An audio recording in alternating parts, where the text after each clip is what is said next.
أعوذ بالله من الشيطان الرجيم بسم الله الرحمن الرحيم ألا إن أولياء الله لا خوف عليهم ولا هم يحزنون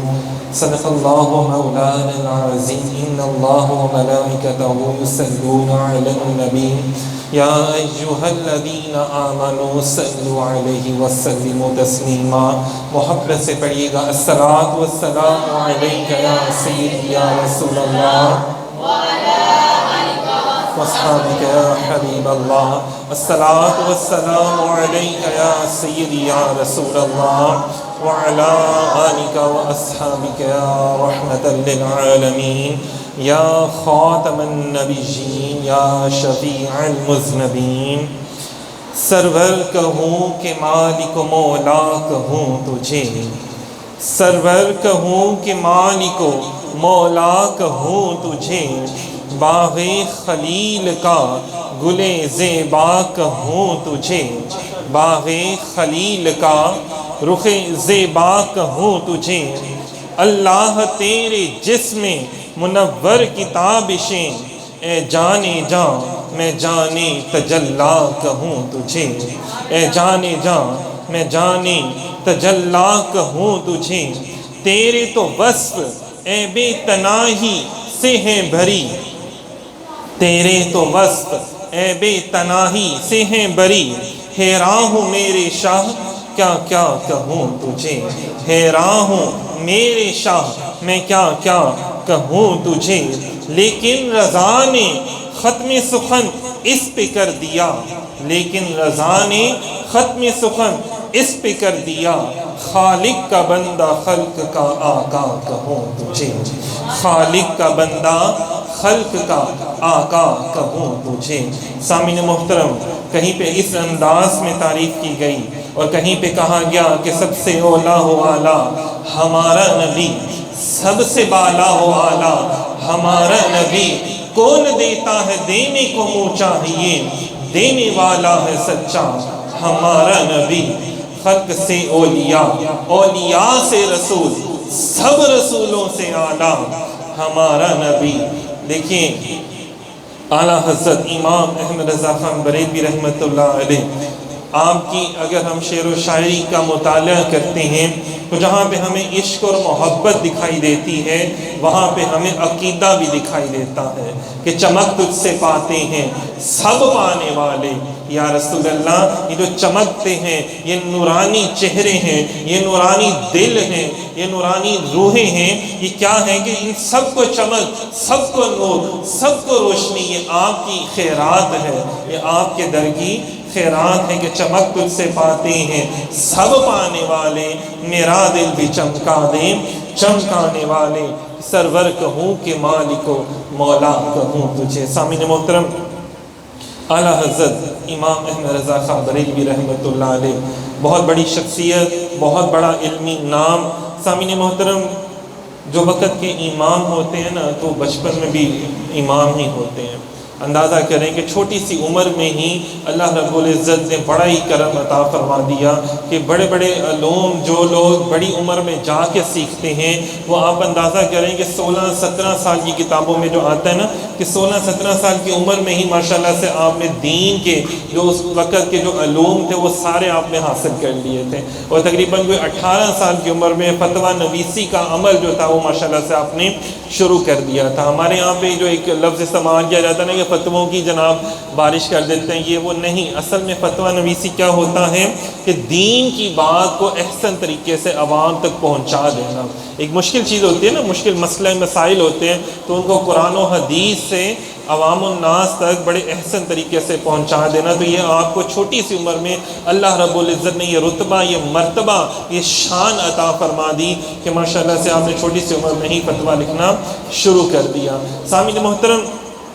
100 سے زائد علوم پر اللہ تبارک و تعالیٰ نے آپ کو مہارت تامہ عطا فرمائی مہارت کیا ہوتی ہے ایک سبجیکٹ ہوتا ہے نا ہم پڑھ لیتے ہیں بڑا اچھا پڑھ لیا لیکن ایک سبجیکٹ تو ہوتا ہے کہ اچھا پڑھ لیا نہ صرف بلکہ اس کو سمجھایا بھی اور آگے پڑھایا بھی سامعین محترم اگر ہم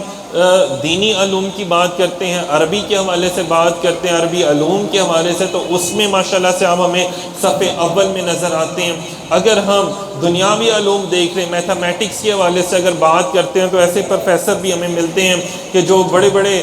مسئلے سلجھانے کے لیے لگے ہوئے ہیں لیکن نہیں حل ہو رہے. تو جب کوئی کہتا ہے کہ جناب آپ بریلی کے تاجدار اعلیٰ حضرت امام احمد رضا خان بریلوی کی بارگاہ میں جائیں، انہوں نے کہا یار وہ تو ایک مولوی صاحب ہوں گے، مولوی صاحب ہمیں کیا بتا پائیں گے، ان کو کیا پتا کہ حساب کتاب کرنا کیا ہوتا ہے، میتھ کیا ہوتا ہے. تو ان کے شاگرد تھے اعلیٰ حضرت سے محبت کرنے والے، تو انہوں نے کہا آپ جا کر تو دیکھیں. جب گئے، اب ان کا ارادہ تھا کہ جناب وہ جرمنی جا کے ایک بڑے مشہور پروفیسر ہیں ان سے یہ مشورہ کریں. تو لیکن جب اعلیٰ حضرت نے کہا بیان تو فرمائیں، جب انہوں نے بیان فرمایا تو چٹکیوں میں، لمحوں میں آپ نے اس کا حل بیان فرما دیا کہ دیکھیں گے اگر جہاں پہ ریاضی، علم ریاضی کا میدان آتا ہے تو وہاں پہ بھی لوگ آپ کو شاہ سوار بنا دیکھتے ہیں. سامعین محترم جہاں پہ شعر و شاعری کا میدان آتا ہے تو وہاں پر بھی ماشاءاللہ سے صف اول میں ہمیں اعلیٰ حضرت نظر آتے ہیں. سامعین محترم جہاں پہ عقیدہ ختم نبوت کی بات آتی ہے تو جہاں پہ آپ کے والد محترم نے ماشاءاللہ سے بڑا کام کیا، آپ کے بھائیوں نے بہت کام کیا، اور آپ نے ماشاءاللہ خود بھی بہت سی کتابیں، بہت سے رسائل جو ہیں وہ عقیدہ ختم نبوت کے اوپر ماشاءاللہ سے تحریر فرمائے، جو امت کے لیے آج بھی جو ہے وہ رہنمائی کر رہے ہیں. امت کے بڑے بڑے علماء بھی اس کو مطالعہ کرتے ہیں اور آگے لوگوں کو بیان فرماتے ہیں. سامعین محترم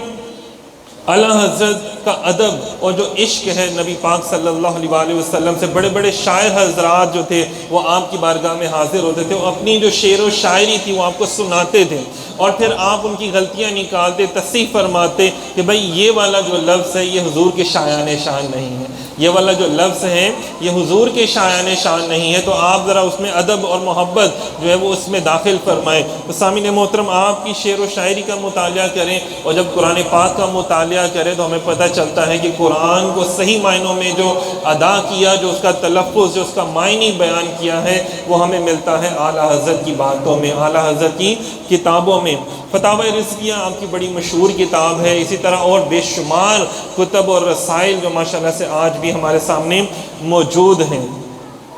سامعین محترم اللہ رب العزت کا ایک خاص کرم تب ہوتا ہے جب والدین بھی دین اسلام پر عمل کرنے والے ہوں. اعلیٰ حضرت کے جب ہم ماں باپ کو دیکھتے ہیں تو نہایت عبادت گزار اور نہایت عالم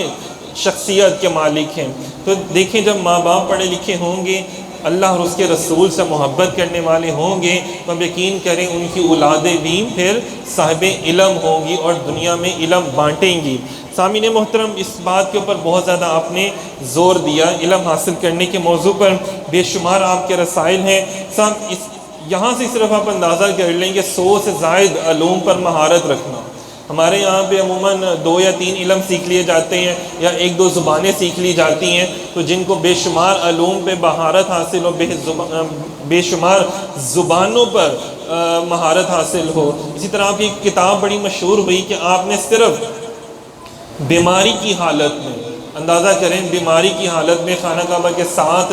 بیٹھ کے ٹیک لگا کے ایک رات میں یہ کتاب لکھ ڈالی، جو کہ بعد میں علماء مکہ میں بہت زیادہ مشہور ہوئی. اسی طرح مطلب کہ ہم کتابیں عام طور پہ جو لکھی جاتی ہیں نا وہ اس طرح لکھی جاتی ہیں کہ اور کتابیں ہوتی ہیں ان کی طرف دیکھ کے ان سے حاشیے لے کے لکھ لیا جاتا ہے، لیکن اعلیٰ حضرت کو وہ مقام حاصل تھا کہ آپ نے نیا ٹرینڈ سیٹ کیا. آپ نے نیا ٹرینڈ کیا تھا کہ آپ خود سے لکھا کرتے تھے،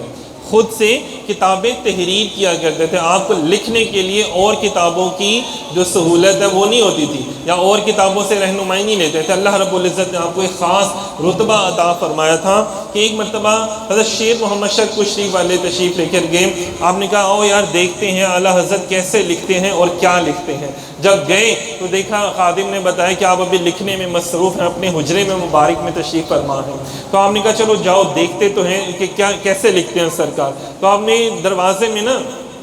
ایک سوراخ تھا، اس سوراخ میں سے آپ نے دیکھا اور واپس جانے لگے. تو مریدین نے کہا سورہ واپس جانے لگے ہیں تو ان سے ملاقات تو کر لیں، آپ نے تو صرف اندر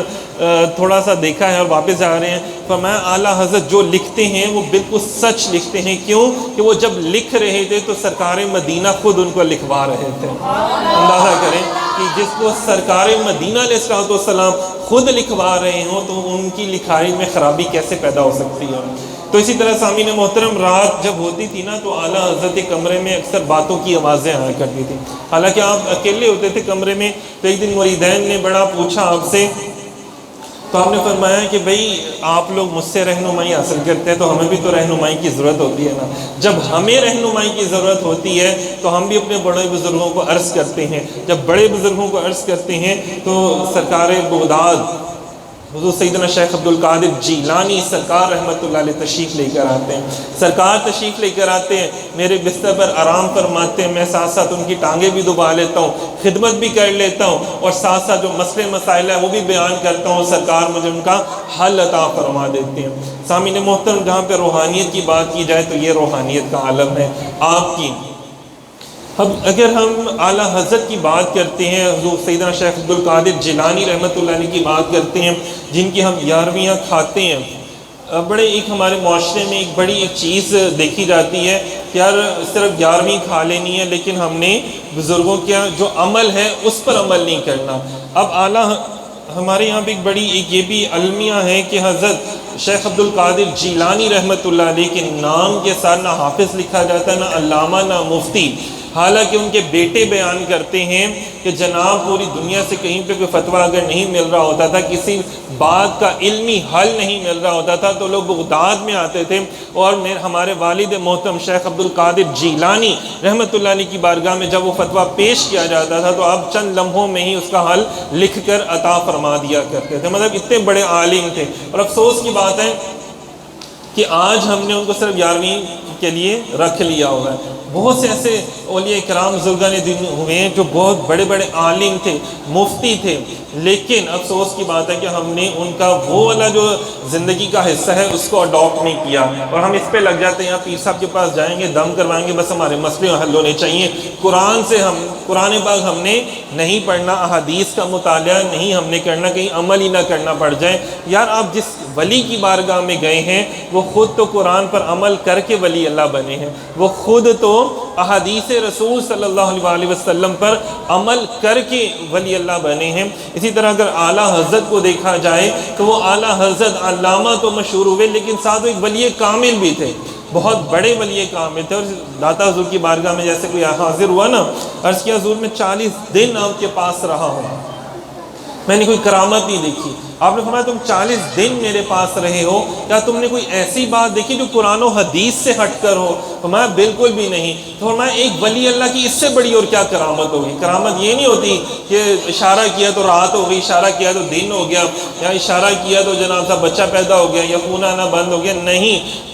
اصل ولایت تو یہ ہے کہ آپ نے قرآن پہ کتنا عمل کیا، اور قرآن پہ اور احادیث پر کتنا عمل کیا، اور دین اسلام کو کتنا زیادہ پھیلایا. سامعین محترم، یہ ہمارے یہاں پہ وہی اولیاء کرام پیران اعظام مشہور ہوئے جنہوں نے دین اسلام کو پھیلایا. جیسے بابا فرید الدین گنج شکر سرکار رحمۃ اللہ علیہ کے بھائی بھی ولی کامل تھے، لیکن وہ زیادہ مجذوبیت کی حالت میں رہتے تھے. اور بابا فرید الدین گنج شکر سرکار وہ ہستی ہیں کہ جنہوں نے اندازہ کریں کہ گلی گلی کوچا کوچا گاؤں گاؤں جا کر باقاعدہ دین اسلام کو پھیلایا. حضرت بہاؤالدین ذکریہ رحمۃ اللہ علیہ، حضرت لال شہباز قلندر رحمۃ اللہ علیہ، اسی طرح اعلیٰ حضرت امام احمد رضا خان بریلوی رحمۃ اللہ علیہ بھی وہ شخصیت ہیں کہ جنہوں نے صرف انڈیا کی صوبہ راجستھان ہے، راجستھان کا ایک شہر ہے بریلی، مطلب بریلی کا جو علاقہ ہے یا شہر ہے، اس میں بیٹھ کے جو انہوں نے لکھا، پوری دنیا میں آج ان کے لکھے ہوئے کلام پڑھے جاتے ہیں. پوری دنیا میں آج اگر کوئی فتویٰ جاری کیا جاتا ہے نا تو اعلیٰ حضرت کے فتوے سے رہنمائی حاصل کی جاتی ہے، ان کی لکھی ہوئی کتابوں سے رہنمائی حاصل کی جاتی ہے. سامعین محترم، دعا کرتے ہیں کہ اللہ رب العزت مجھے آپ کو ہم سب کو علم سے محبت کرنے کی توفیق عطا فرمائے، اور علم حاصل کر کے اس پر عمل کرنے کی بھی توفیق عطا فرمائے، تاکہ آگے ہماری جو اولادیں ہیں وہ بھی نیک اور صالحہ پیدا ہونا صرف، بلکہ وہ بھی آگے دین اسلام کو پھیلانے والے بن جائیں. بہت شکریہ، جزاک اللہ.